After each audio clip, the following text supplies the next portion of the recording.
Hello everybody. There's no doubt about it, polytunnels are expensive real estate. You've had to pay to get it and put it up. And if you're like me, you're on an allotment with it as well. Apart from people making banging noises over there, you're also paying for the land in the first place, so you're paying twice for it. So it becomes very important to utilise the space under cover that you've got to get the best value out of the money that you're spending on it. I'm going to have a quick look in here. So okay, in here, you know, most of you know and will have seen in here, I've got it well stuffed to the gunnels and it's all planted up and it's all looking rather nice, and I'm very pleased about that. I'm utilising as much space as I possibly can. And it's the same here in this smaller tunnel, the smallest of my 3 tunnels. This is all planted out and mostly full. There's one little area which we'll get to today. I'm going to utilise, but again, it's mostly full because you want to utilise that undercover growing space through the winter and provide yourself with fresh vegetables year long. So we'll have a quick look in here. So again, down these beds in the small tunnel, mostly salad stuffs on this side, stir fry stuff here, and there's some chard here, a few more pak choys and tatsoys, and then there's these 3 massive chard plants that we've been eating from for a while. These were transplanted, and that's key to what I'm doing today. Now when it comes to transplanting, we all actually do it. We all move plants around, and it's not a new technique, and being able to move plants from one location to another. For instance, last year I had a brassica nursery bed inside the large tunnel, and I transplanted plants from there straight out into the beds outside. But you can also do it the other way around, and I've done it here. These are the chard I transplanted here a couple of months ago to last me over the winter, and these are the chard that are chasing it. So when those plants go over and the leaves become too big and too bitter, I'll swap over to these. So that's transplanted in that respect. But something happened yesterday which made me look at transplanting in a whole different way. Yes, it's something I do every year, almost monthly, in and out. We can transplant from small module trays to bigger ones, or from one bed to another. I have some spring cabbage over there that I'm going to be transplanting into, probably in here, or maybe into the spaces I create when we really get tucked into the veg in the big tunnel there. And that was always the plan with it. This is normal. But the thing that impressed me the most, first of all, let me just tell you, it was on Hugh's nursery. So I'll put a link down below to the video. Go and have a look at it. He had a Zoom call with a lady in Holland called Jen. Now she's got an absolutely gorgeous polytunnel. Very envious, very big and wide tunnel, and it looks wonderful. And what she does is at this time of the year, she will transplant plants from out of the garden, things like chard, like I've done here, or spinach and celery. And that was featured, and I thought to myself, it gave me an idea. And it's often the way with these things. You can know all these techniques, but somebody just uses it in a slightly different way, which can give you an idea, which I think will be of benefit. Now, because she's planting celery, I immediately thought of my Celeriac, and to be honest with you, I've neglected it this year. I really have, and you'll see why in a minute. We'll go down and have a look at it. But I'm going to go and transplant that into this tunnel here, and hopefully keep it growing for another couple of months, and maybe get it to bulb, because they certainly haven't down there this year. They've got some bulbs, but nothing really where they should be. They should be up here like this. So we'll see if this method works in here. So I'd like to thank Hugh for making the video, and for Yen for taking part in it, and both the links will be in the description below, so do go and check that out. So I'm right at the front of the plot now, and you can probably see those leeks in the first bed. And when I come in the morning, that's immediately what I see, is I see leeks. But I do forget, and as I come up here, you can see at the far end there, that's where my Celeriac is, and that's why it's been neglected. It's been sort of at the end of a row of plants that I assume is something else, and got it into my mind. Normally I'm quite good with pruning the Celeriac. Now we'll go down quickly and have a look, and then I'll set up the camera and start working on this next phase of it. Now you can see they're blooming good plants. They're absolutely huge. But what I haven't done is, if I pull this foliage apart, you can see all these leaves that are lying horizontal. What you're supposed to do is pull those off, and that leaves a scar behind, and that scar then spreads as the plant grows and as the bulb grows. And a celeriac is basically a giant scar of hundreds of leaves of where they were. And that's why the bulbs haven't grown, because I haven't been pulling the leaves off, and I haven't basically been looking after them. So I'm going to dig a few of these up, put them in the tunnel and see what happens. I have a feeling they will bolt, but we'll give it a try anyway, just to try something else and see how it works for me.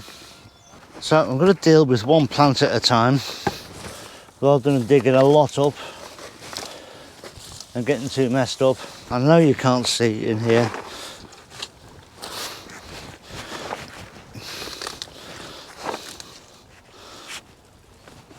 And we'll see if we can get one of these up. I'll come at it from over here, I think.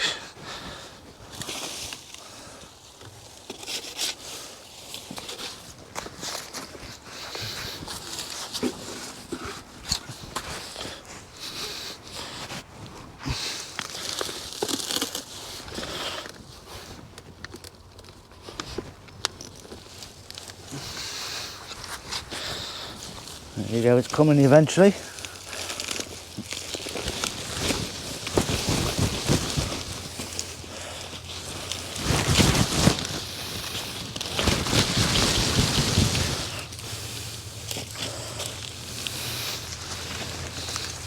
So you can see that's quite some plant. It has got a bit of a bulb on that's edible, but I do want to try this transplanting, so go and get that planted in the polytunnel.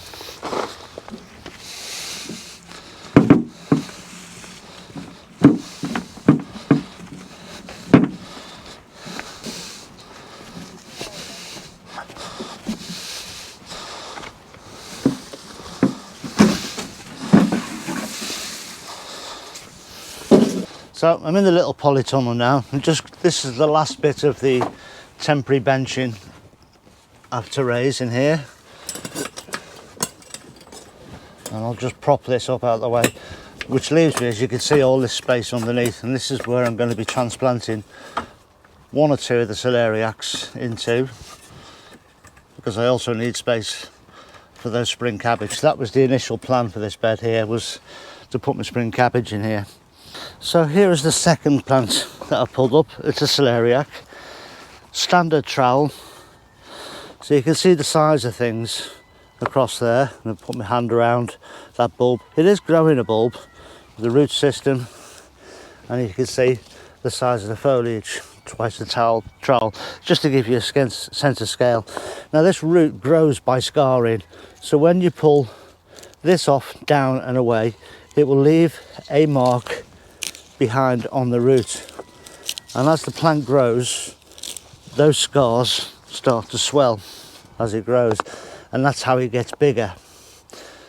You can maybe make out the scars, but most of you will know what a celeriac is like anyway. But as you pull them away, you're leaving scar tissue behind, and it keeps growing from the centre. You can see these lovely young leaves coming up there. So that one is mostly done. I'll see if I can just take this one off to show you a bit clearer. Just pulling that down and away exposes this crisp white bit, and that's the bit that will swell a bit more as the plant continues to grow. So we'll go and plant that now, exactly the same as I have the other one. So we're just going to fill this hole. This is the second one. Fill this hole with water, and then we'll get this second and last celeriac planted. So there's the one you've seen me just pruning. We'll just gently pop that in.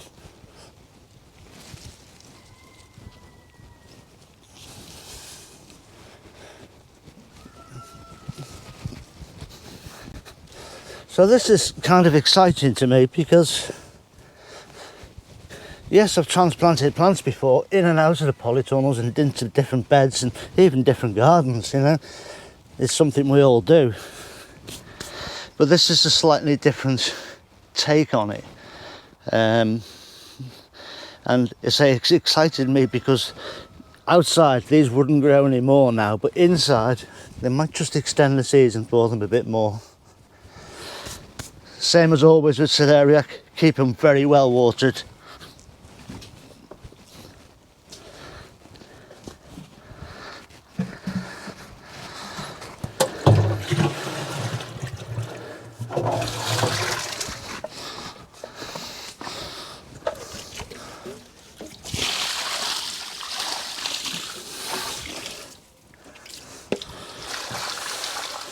There we go, quick watering.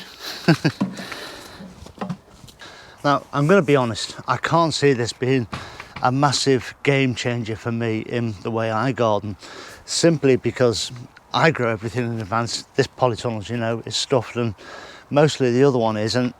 I had plants ready to go in there anyway. But in the respect of something, if it is late for harvest, for that year, such as that celeriac, then it's a useful tip in that respect, and it's also good to have in your armoury to know that you can do these things. I mean, we all transplant all year round, in and out of modules, as I say, and into different gardens, out of polytunnels and greenhouses to outside and back again. We do it all the time, but I think that's a useful little tip, especially for something like that celeriac where it hasn't been the best. And if it does continue to grow in there now, if it does continue to bulk out and add weight, then in that respect, it's very, very useful.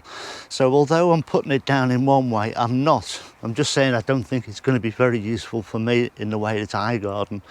But I can see it being useful in the right situations and for the right people. So there we go. So again, thanks to Hugh and thanks to Yen. Much appreciated. Links will be underneath. That's it for today. Look after yourselves, everyone. Stay safe. I'll see you all very, very soon. Ta-ra now.